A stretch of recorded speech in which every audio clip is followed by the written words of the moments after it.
Fasted walking is already a cheat code for fat loss. Studies have shown that when you walk before you eat, it burns about 70% more fat than when you walk after a meal, but it doesn't have to stop there. Stack the right hacks on top of that, and you can more than double the amount of fat that you burn. So in this video, I'm going to show you what fasted walking is and why it beats almost every other workout for belly fat. The 6 hacks that get you twice the fat burn for the same walk, and 1 mistake that shuts the whole thing down before the fat burning even starts. So what is fasted walking and why does it work so much better for belly fat than a normal walk? It all comes down to how your body picks its fuel. You've got 2 fuel tanks. Tank 1 is the sugar in your bloodstream and the sugar stored in your liver and muscles. Tank 2 is your body fat, and your body will always burn through tank 1 before it even touches tank 2. So when there's food in your system, your body has 0 reason to reach for the fat around your belly. It's got easier fuel right there. But after about 12 hours without food, tank 1 starts running on fumes, and now your body has no choice. It has to crack open tank 2 and start pulling fuel straight from your fat stores. That's what fasted walking is. A walk you take before you eat anything in the morning when your body has no option but to burn fat. And like I said, the research backs this up. Walking before you eat burns about 70% more fat than walking after a meal. I still like walking at any time, but that's already a massive head start when you're looking at burning fat. But with the 6 hacks that I'm about to show you, you can push that past 100% more, burning more than twice the fat from the exact same walk. Now, the first hack is something almost every fasted walker gets half right. They skip breakfast, head out the door, and assume that's enough, but it's not.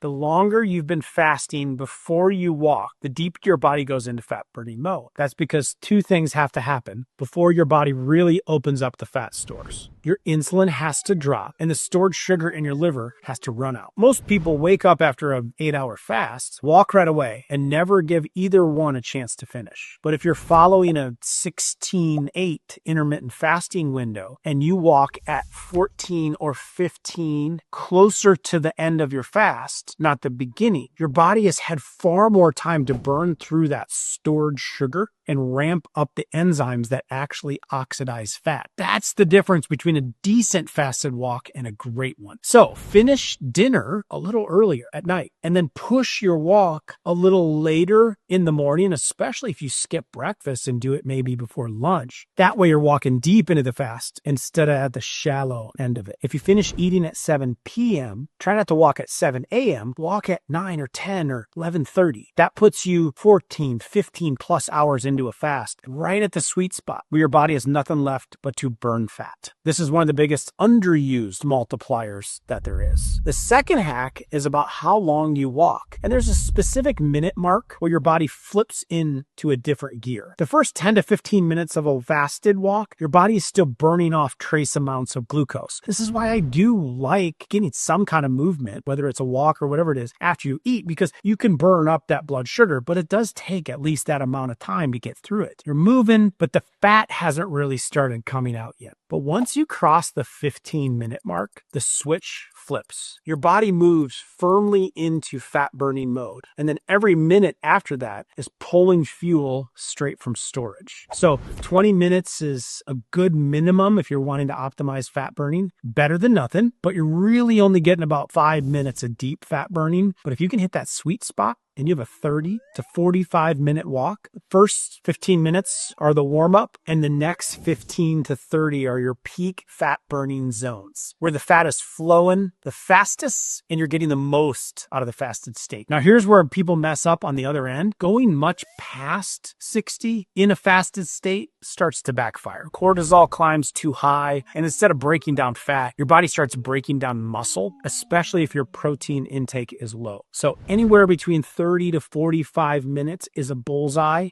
Long enough to get the deep fat burn, but short enough to protect your muscles that you actually want to keep. The third hack is one specific drink you can have before your walk that actually amplifies the fat burning without breaking your fast. It's probably already sitting in your kitchen, but there's a catch. The second you add the wrong stuff to it, the whole effect can die. I'm talking about black coffee. And a lot of times plain black coffee, if you had a little bit of cream, but definitely no sugar, no oat milk, coconut milk maybe, or even a little bit of butter or some collagen protein. But if you don't add sugars or things that spike your insulin levels to the coffee, that doesn't break your fast, but it can actually enhance it. That's because caffeine triggers the release of adrenaline. And adrenaline is the signal that tells your fat cells to release stored fatty acids into your bloodstream where they can actually be burned. But you can't add lots of the wrong things, lots of creamers and sugars to it if you want to upgrade. The single biggest mistake that kills the fat burning effect is eating anything before your fasted walk. And that includes if you add any sugars or creamers or anything too heavy to your coffee. So drink the coffee, just be careful of what you put in it. Number 4, the fourth hack is the single biggest upgrade you can make to a fasted walk. It more than doubles the calories you burn without making the walk any faster or any longer. All you have to do is add an incline. So here's why that one change does so much. When you walk on flat ground, you're really only using your legs and your hips. But the second you start walking uphill, your body has to fight gravity with every step. That pulls in the big muscles in your glutes, your hamstrings, your core, and those big muscles burn a lot more fuel than your legs do on their own. The research on this is wild. Believe it or not, walking at just a 10% incline on a treadmill or your hilly path outside burns 113% more calories than walking the same pace on flat ground. That's more than double the burn from the exact same walk. And because you're already fasted, every one of those extra calories is coming straight out of the fat for fuel tank. Now, the easiest way to put this to work is a method called 12-3-30.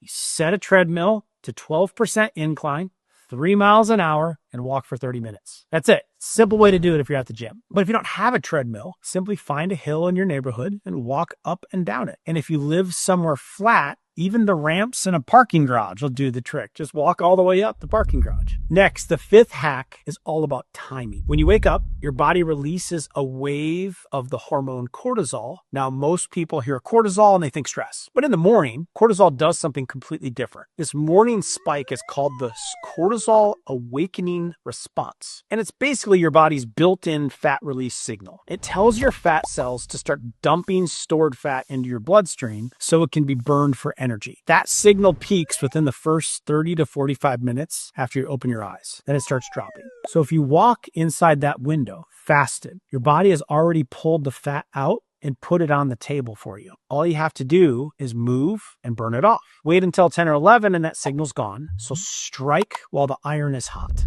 Next, the 6th hack is what you do in the window right after the walk. And this is where most people accidentally undo everything they just earned. When you finish a fasted walk, your body actually isn't done burning fat. It's in an elevated fat burning state that keeps running for another 30 to 60 minutes after you stop moving. Fatty acids are all still circulating in your bloodstream. Your muscles are still pulling them in and burning them off. You're basically still burning fat from the couch. But the second that food hits your stomach, insulin spikes. And then that window slams shut. You might have just cut the effect of your walk in half. So you want to wait at least 30 to 60 minutes before your first meal. That's the optimal window. Now here's the other side of it, and this is the part most people miss. Don't wait too long either. Once you push past 60 to 90 minutes after the walk, your body starts breaking down muscle for fuel instead of fat. That's a catabolic state, and it hits older adults especially hard. So when you get back from a fasted walk, make a point to put some fuel in. Eat within 30 to 60 minutes in that window after the walk. That's the difference between a walk that melts belly fat and a walk that just burns off breakfast. Bottom line, walking is an incredible tool. Just trying to help you optimize it more depending on your goals and what you want with it. You can do all 6 of these perfectly. And there's still a handful of walking mistakes that will quietly sabotage every bit of fat loss that you're working for. One of them is the reason most people hit a plateau and then they can't break through no matter how much they walk. They just try to keep adding more and more. Another one might actually be causing you to gain weight instead of losing it. I break them all down in my other video, and I guarantee at least one of them is something that you're doing